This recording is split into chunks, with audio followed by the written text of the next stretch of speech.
पार्वती की तपस्या, एक व्याघ्र पर उनकी कृपा, ब्रह्मा जी का उनके पास आना, देवी के पास उनका वार्तालाप, देवी के द्वारा काली त्वचा का त्याग और उससे कृष्ण वर्णा कुमारी कन्या के रूप में उत्पन्न हुई कौशिकी के द्वारा शुम्भ निशुम्भ का वध।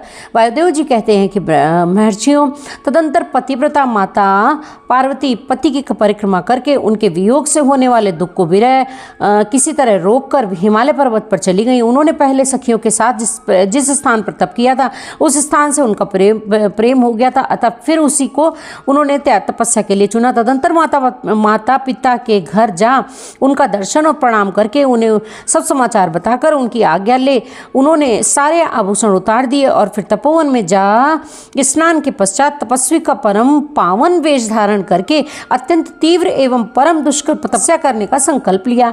वह मन ही मन सदा पति के चरणार बिंदों का चिंतन करती हुई किसी क्षणिक लिंग में उन्हीं का ध्यान करके पूजन की ब्रह्म विधि के अनुसार जंगल के फल फूल आदि उपकरणों द्वारा तीनों समय उनका पूजन करती थी। भगवान शंकर ही ब्रह्म का रूप धारण करके मेरी तपस्या का फल मुझे देंगे, ऐसा दृढ़ निश्चय करके दृढ़ विश्वास रख कर वे प्रतिदिन तपस्या में लगी रहती थी। इस तरह तपस्या करते करते जब बहुत समय बीत गया तब एक दिन उनके पास कोई बहुत बड़ा व्याघ्र देखा गया। वह दुष्ट भाव से वहाँ आया था। पार्वती जी के निकट आते ही उस दुरात्मा का शरीर जड़वत हो गया। वह उनके समीप चित्रलिखित सा दिखाई देने लगा।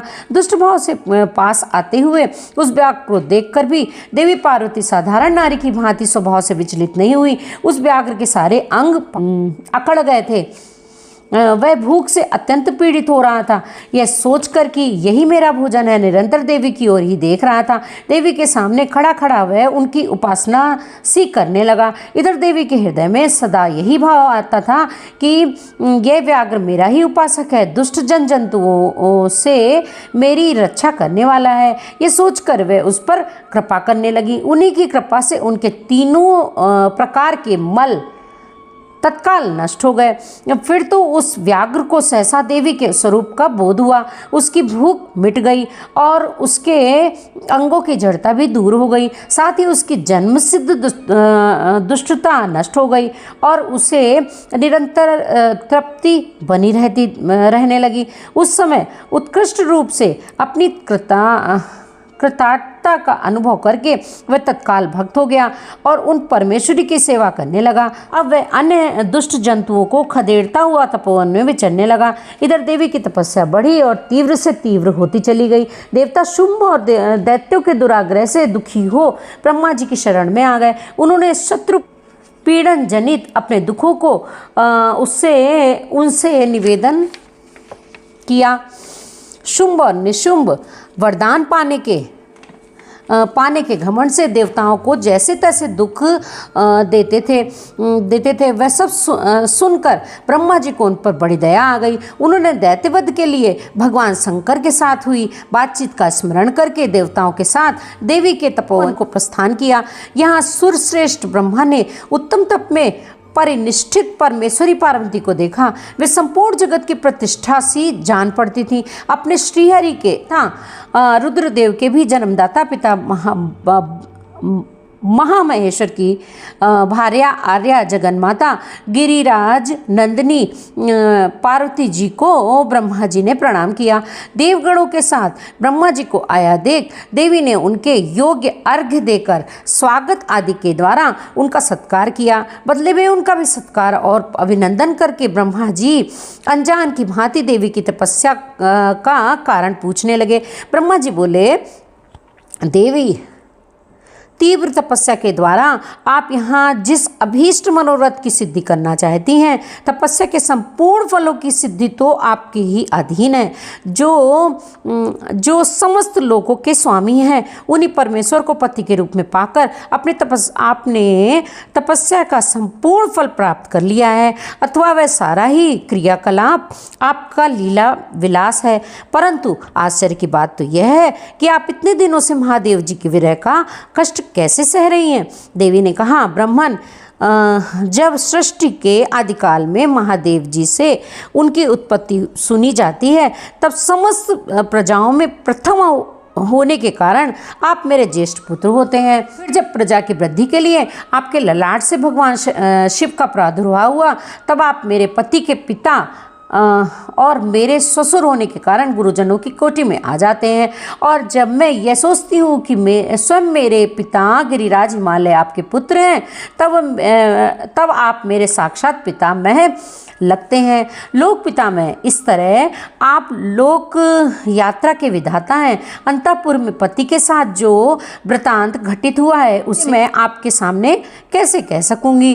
अतः यहाँ बहुत कहने से क्या लाभ। मेरे शरीर में जो ये कालापन है, इसे सात्विक विधि से त्याग कर और वर्णा होना चाहती हूँ।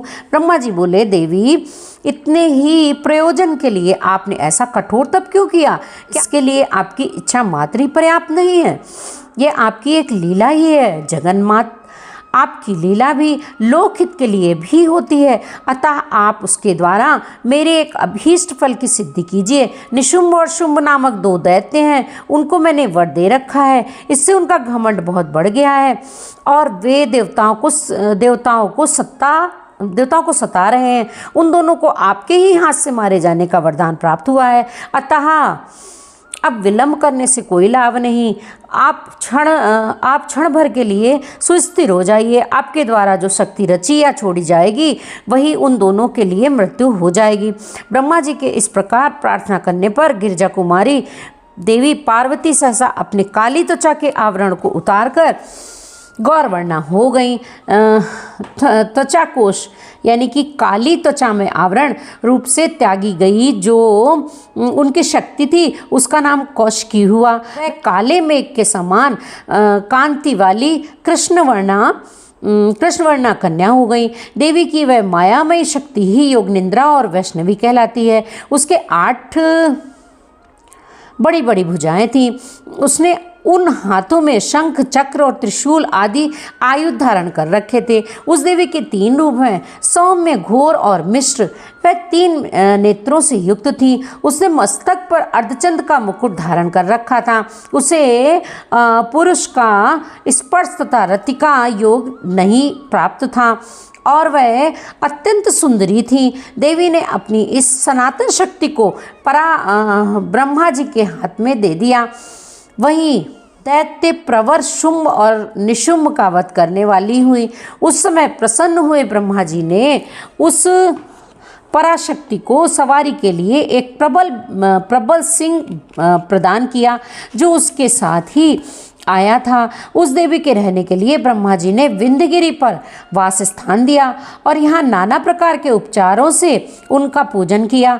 विश्वकर्मा ब्रह्मा के द्वारा सम्मानित हुई वह शक्ति अपनी माता गौरी को और ब्रह्मा जी को क्रमशः प्रणाम करके अपने ही अंगों से उत्पन्न और अपने ही समान शक्तिशालिनी बहुसंख्यक शक्तियों को साथ ले दैत्यराज शुंभ को मारने के लिए उद्यत होकर विंध्य पर्वत को चली गई। उसने सम्रांगण में उन दोनों दैत्यराजों को मार गिराया। उस युद्ध का अत्र वर्णन हो चुका है, इसलिए इसकी विस्तृत कथा यहाँ नहीं कही गई है। अब मैं प्रस्तुत प्रसंग का वर्णन करता हूँ। इस प्रकार वायवी संहिता में अध्याय 25 पूरा हुआ है। वायवी संहिता में गौरी देवी का व्याघ्र को अपने साथ ले जाने के लिए ब्रह्मा जी से आज्ञा मांगना, ब्रह्मा जी का उसे दुष्कर्मी बताकर रोकना, देवी का शरणागत को त्याग से इनकार करना, ब्रह्मा जी का देवी की महत्ता बताकर अनुमति देना और देवी का माता पिता से मिलकर मंदरांचल को जाना। वायु देवता कहते हैं, कौशिकी को उत्पन्न करके उसे ब्रह्मा जी के हाथ में देने के पश्चात गौरी देवी ने प्रत्युपकार के लिए पितामह से कहा। देवी बोली, क्या आपने मेरे आश्रम रहने वाले इस व्याघ्र को देखा है?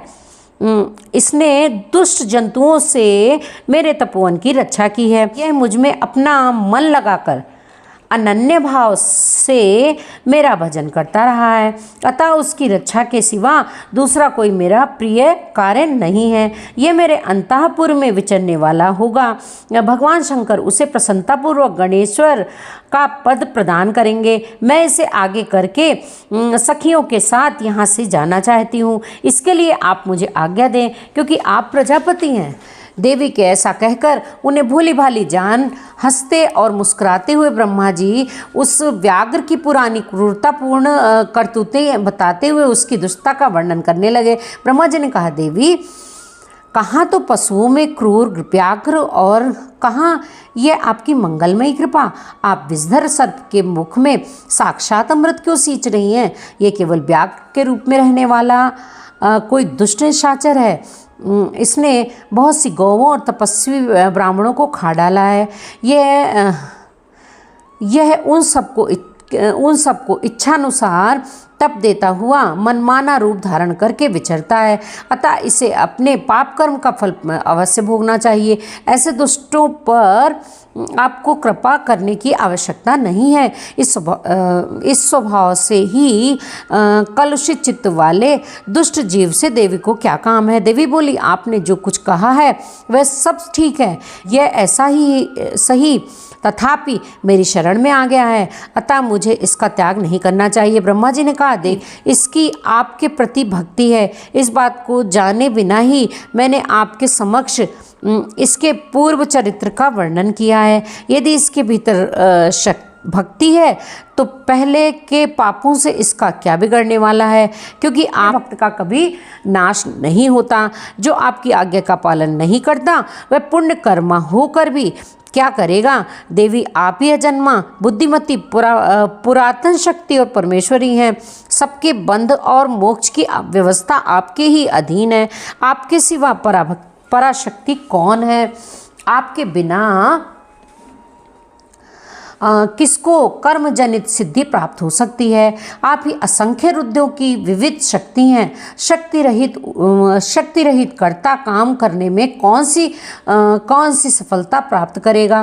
भगवान विष्णु को, मुझको तथा अन्य देवता, दानव और राक्षसों को उन ऐश्वर्यों को प्राप्ति करने के लिए उनकी आज्ञा ही कारण है। असंख्य ब्रह्मा, विष्णु तथा रुद्र जो आपकी आज्ञा का पालन करने वाले हैं, बीत चुके हैं और भविष्य में भी होंगे। देवेश्वरी, आपकी आराधना किए बिना हम सब श्रेष्ठ देवता भी धर्म आदि चारों पुरुषार्थों की प्राप्ति नहीं कर सकते। आपके संकल्प से ब्रह्मत्व, स्थावरत्व, तत्काल व्यत्यास, फेरबदल भी हो सकता है। अर्थात ब्रह्मा स्थावर वृक्ष आदि हो जाता है और स्थावर ब्रह्मा, क्योंकि पुण्य और पाप के फलों की व्यवस्था आपने ही की है। आप ही जगत के स्वामी परमात्मा शिव की अनादि, अमध्य और अनंत आदि पराशक्ति, सनातन शक्ति हैं। आप संपूर्ण लोक यात्रा का निर्वाह करने के लिए किसी अद्भुत मूर्ति में आवष्टि हो नाना प्रकार के भावों से क्रीड़ा करती हैं। भला आपको ठीक कौन जानता है? अतः ये पापाचारी व्याघ्र भी आज आपकी कृपा से परम सिद्धि प्राप्त करे, इसमें कौन बाधक हो सकता है? इस प्रकार उनके परम तत्व का स्मरण कराकर ब्रह्मा जी ने जब प्रार्थना की, तब गौरी देवी तपस्या से निवृत्त हुई।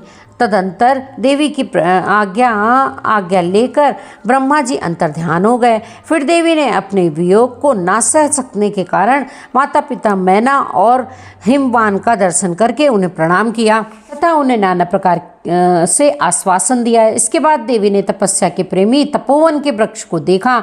वे उनके सामने फूलों की वर्षा कर रहे थे। ऐसा जान पड़ता था मानो उसे होने वाले वियोग के शोक से पीड़ित हो वे आंसू बहा रहे हों, अपनी शाखाओं पर बैठे हुए विहंगमों के कलरवों के व्याज से मानो व्याकुलता पूर्वक नाना प्रकार से दीनतापूर्ण विलाप कर रहे थे। तदंतर पति के दर्शन के लिए उतावली हो उस व्याघ्र को औरस पुत्री की भांति स्नेह से आगे करके सखियों से बातचीत करती और देह की दिव्य प्रभा से दसों दिशाओं को दीप्त करती हुई गौरी देवी मंदराचल को चली गई, जहाँ संपूर्ण जगत के आधार, सृष्टा, पालक और संगारक पतिदेव परमेश्वर विराजमान थे।